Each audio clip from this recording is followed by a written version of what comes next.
Pro Group Management, workers' comp that works for you.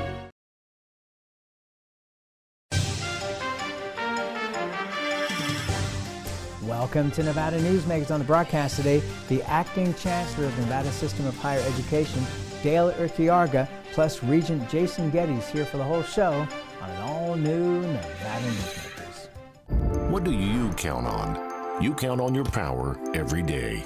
At NV Energy, we've always powered what's important to you, but we're not looking at the past. We're focused on the future. While our standards are high, our rates will remain low. And our commitment to renewables isn't just meeting standards, but leading the way. Because you can count on more than just your power. You can count on the company who brings it to you.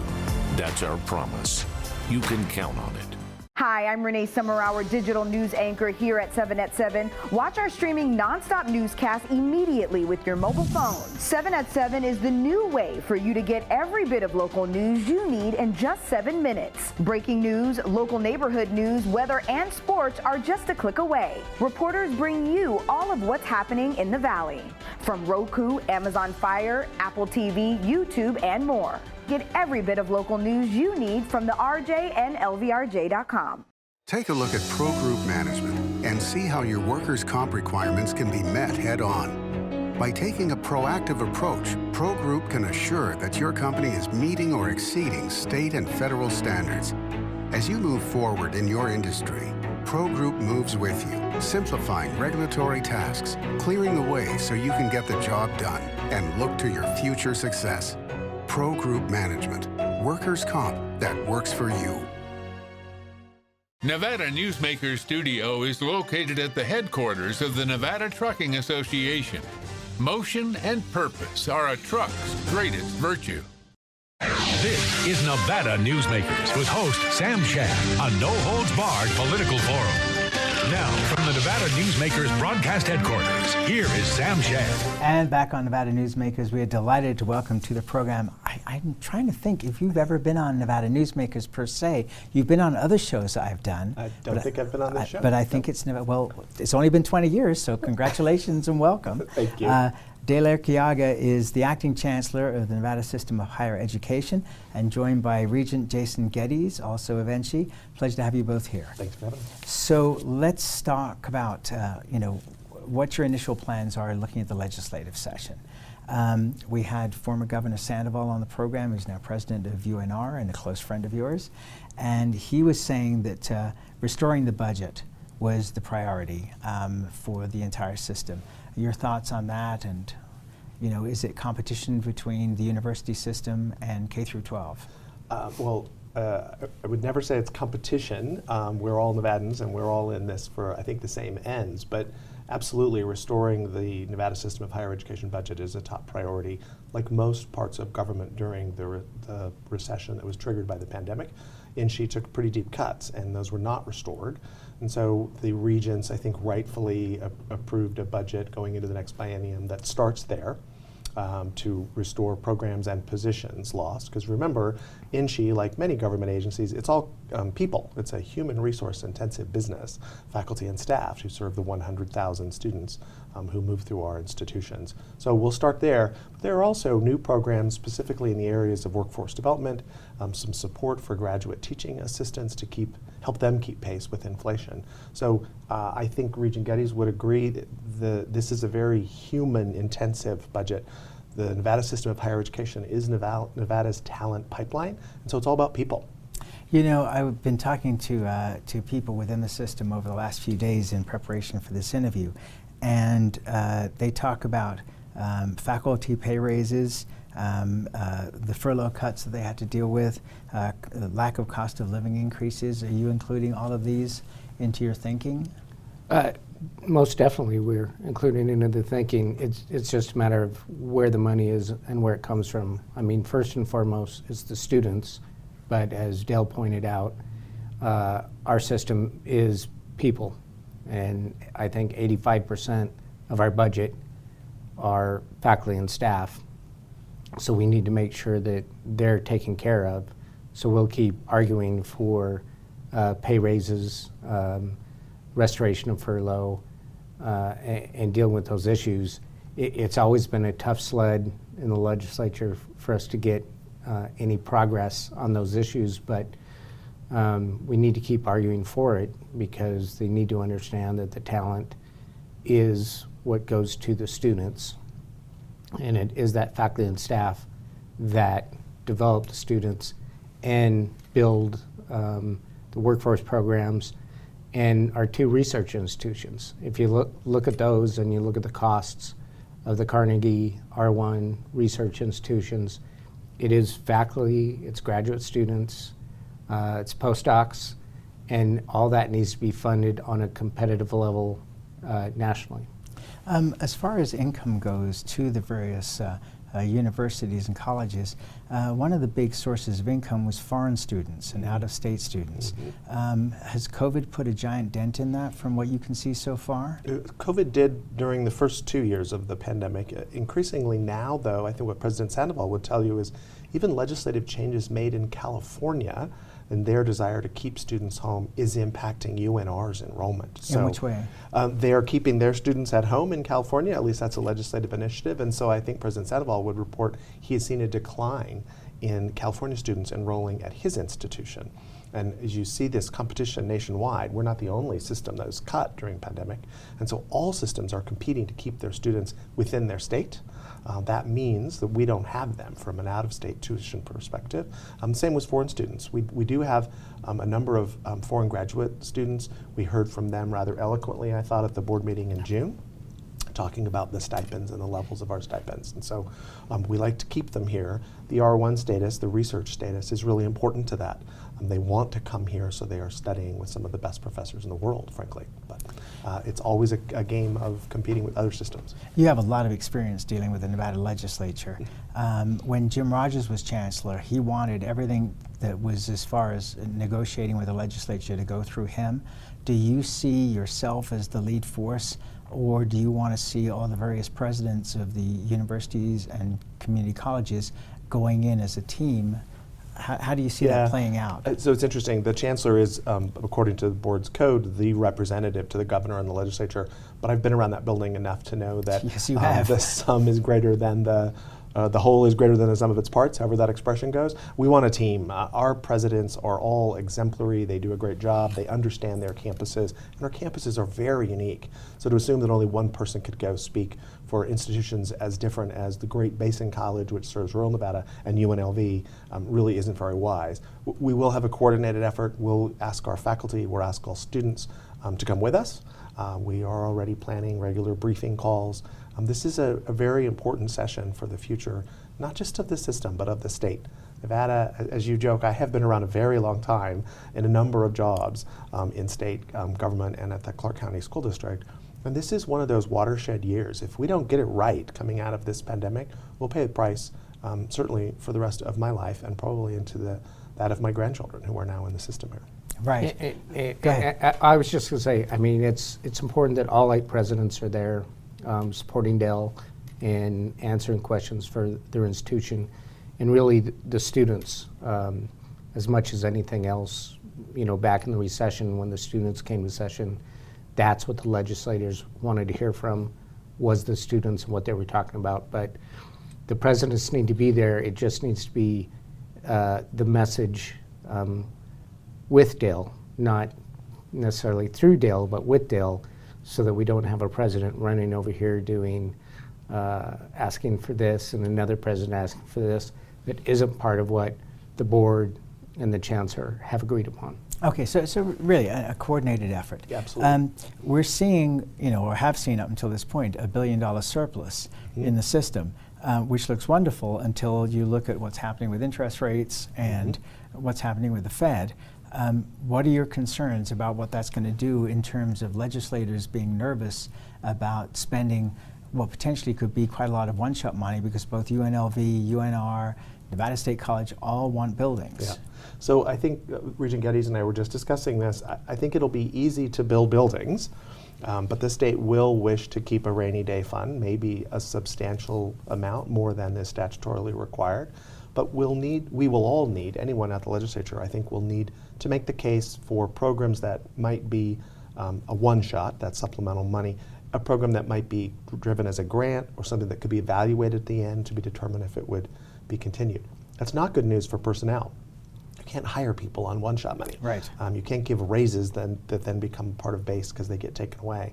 So I think the legislature will likely be conservative and will increase what goes into the rainy day fund. But I'm hopeful that they will, as we have in previous recessions. I remember when I worked for the late Governor Gwynn, there was time in one of his budgets where there was a big grant program targeted at education. And so I'm hopeful for that kind of spending that is somewhat discretionary but still gets to the root cause of some of the things we're trying to solve here. I'm going to turn this one over to Regent Geddes. May I ask you a different question? Yes, sir. You saw what happened with the Clark County Education Association, and what I consider, you can call it whatever you want, but I consider was blackmail to get mining to come up with additional money to go towards education. Does that concern you, that you may have to see something like that continuing on into the next legislative session, and how that could affect potentially money coming to the university system? Yeah, I wouldn't go as far as to say what you said, but no, it's fine. I said it. I know. I am always concerned, and with the budget, since I was in the legislature in '03, every time you get to the end of session in the budget, higher ed gets what's left. So you've got to deal, with K-12, and you've got to deal with health and human services and corrections. So we always got what was left over. And with the big push that came in from there, it makes what's left over less for what we can do. But I think there are the opportunities. Just jumping back to the previous question is, like last session, we got the one shot to build the welding facility up in Great Basin in Elko and expand that. And I think there's opportunities there with the budget if they're going to be conservative with the one-shot money. But I think higher ed just keeps getting squeezed more and more every session because it's not considered a priority in the legislature. Okay, we're now, like the last budget. All right, but and this may address the power shift going from Northern Nevada to Southern Nevada with the passing of people like Joe Dini and Bill Raggio, who a lot of Southern Nevada legislators said looked out for Northern Nevada over Southern Nevada. Is that still an issue? I always think that's a false issue. I mean the legislatures, Southern Nevada's had control of the legislature since at least '81. Yeah, but they didn't know how to use it.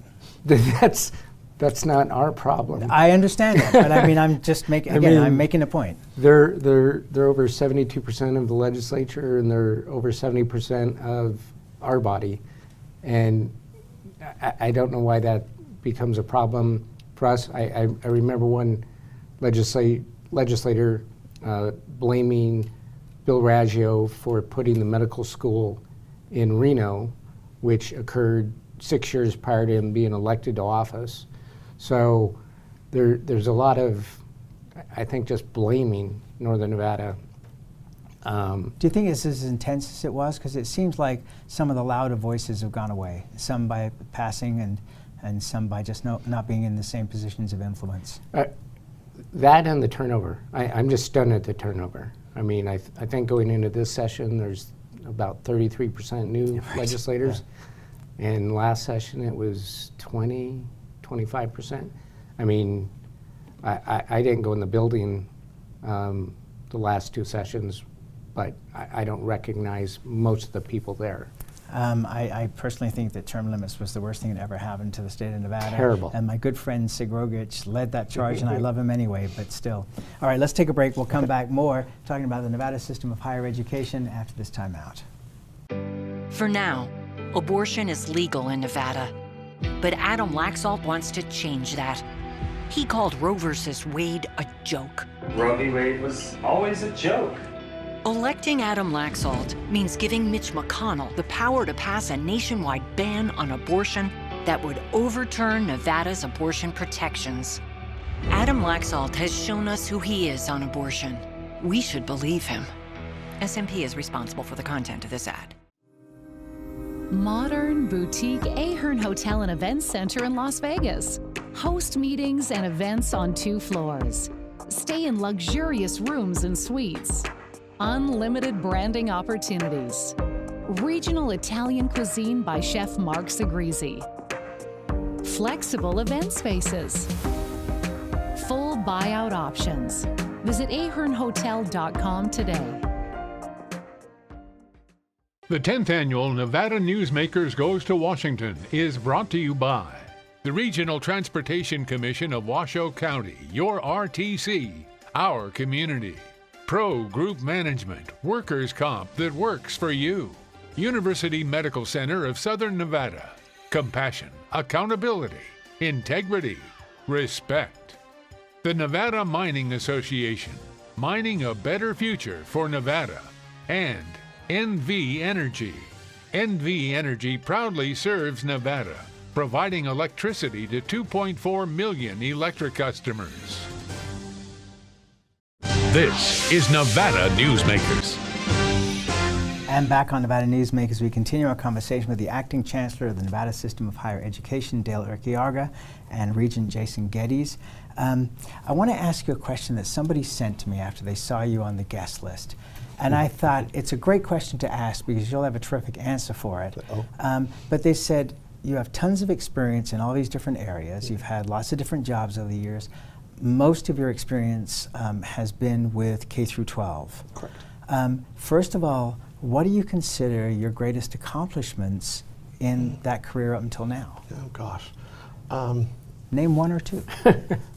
So, first of all, thank you. That's a nice question to be asked. I'm very proud of the work that I did when I was the state superintendent with what we called categoricals. It was funding for children who live at poverty, funding for English language learners, funding for special education. It's led to the pupil-centered funding formula and a really deep conversation about adequacy. I think about transferring that learning to this job. Our funding formula works based on student count and type of course they take, but not the type of student they are. So while we think of college students as 18 to 24 years of age, fully a third of our students are outside that age band. So I'm hoping that for me was a big success, understanding how money makes a difference for a particular type of need, instead of just, oh, here's a bunch more money in government. I guess I'm very proud of that. And then I'm very proud that I was the National President of Communities and Schools. That's an unusual position for someone who came from my background. You know, I grew up on a farm in Fallon. My parents were English language learners when they started school.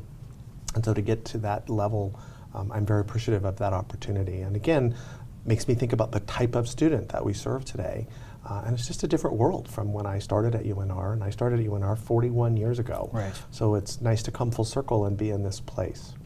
One other question, which I posed to former Governor Sandoval on the program as well, which is, you don't come from academia. Correct. And academia is its own world. It is. Are you seeing challenges there, or knowing you, I think you look at challenges as things to be worked on and overcome rather than obstacles? Yeah, I hope that's true. I have bad days like everybody. Sure. I don't think it's really an obstacle in this job. I can't speak for what it would be like to be at an institution, but my job is largely about budget, it's about administration, and even those areas that deal with student and academic affairs move through the system of academic officers or provosts long before they reach the board. And in a way, I suppose, because I really am very clear that the regents are the head of the system, and I serve as almost a translator from the institutions to the regents and from the regents to the institutions. And so I know enough about process related to academic affairs and the way the budget impacts that or personnel law impacts that, that I hope that that's the benefit I bring to this system. But I will say everyone has been very welcoming, whether they are faculty or staff at an institution in Winnemucca or in Las Vegas. I think folks are really here for the right reasons, and I'm glad to be able to be a part of a team to support the Board of Regents in delivering this work. Great answer. Regent Geddes, obviously with the stinging letter that Mary Beth Seawald of the Las Vegas Chamber wrote about the removal of Melody Rose as the president of UNLV, What is the situation on the board at this point in time? The situation is we have Dale, and Dale's the acting chancellor, and then we will start a search in the spring for a permanent chancellor coming out of that. But is there calm at the Board of Regents? Are you willing to address as a board some of the issues that Ms. Seawald raised? I think some of them yes, some of them no. I mean, a lot of the issues she raised weren't part of the decision. There's a lot of personnel issues behind the scenes that we're not allowed to talk about or discuss that were part of that decision. So her critique is her critique, and we have to live with it. But I think for the most part, the bulk of the board is in cohesion. Because that's not always been the case over the years for the Board of Regents. And you've been there a long time. I've over 16 years now. It's been,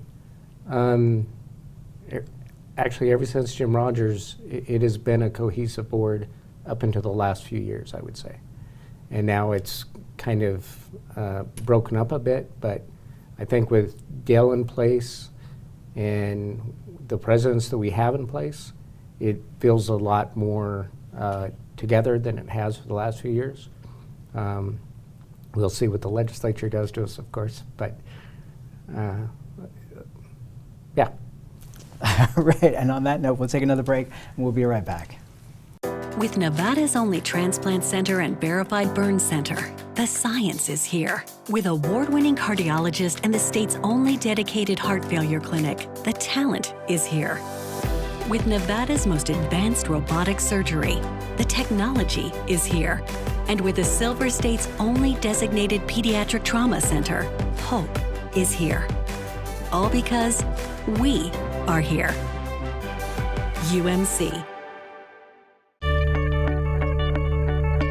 Safety is the #1 priority for the trucking industry.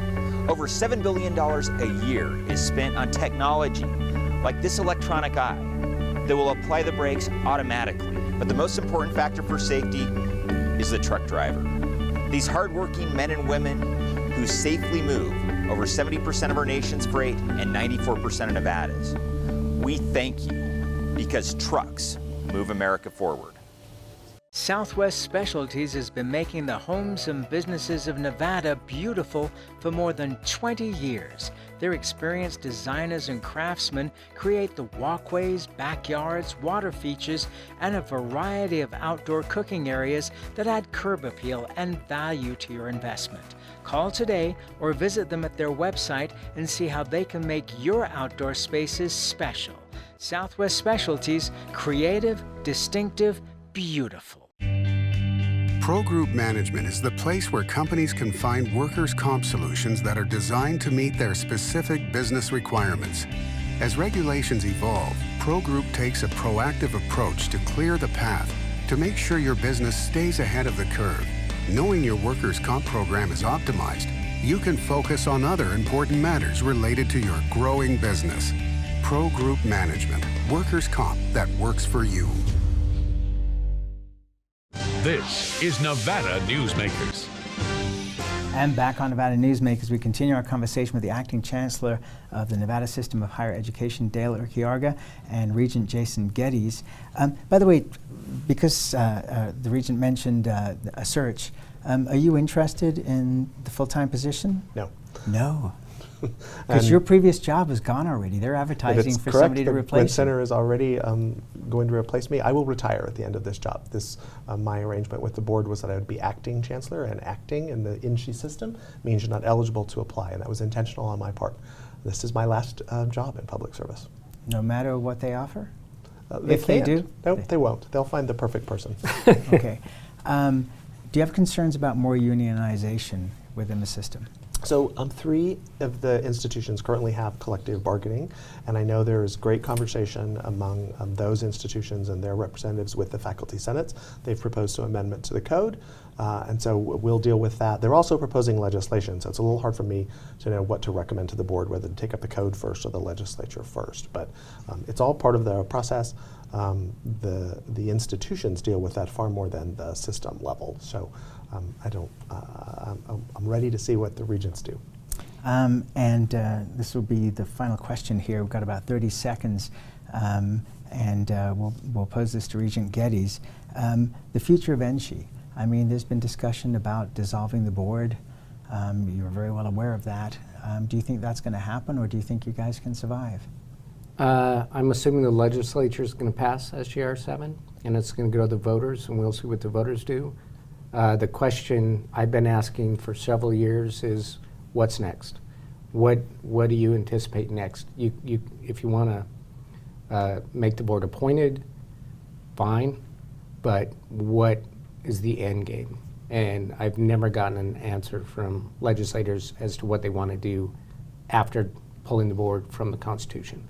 So I don't think it matters if we're elected or appointed, honestly, but what is the next step? And I don't think anybody has a clear plan as to what to do next. And that's where we have to leave it.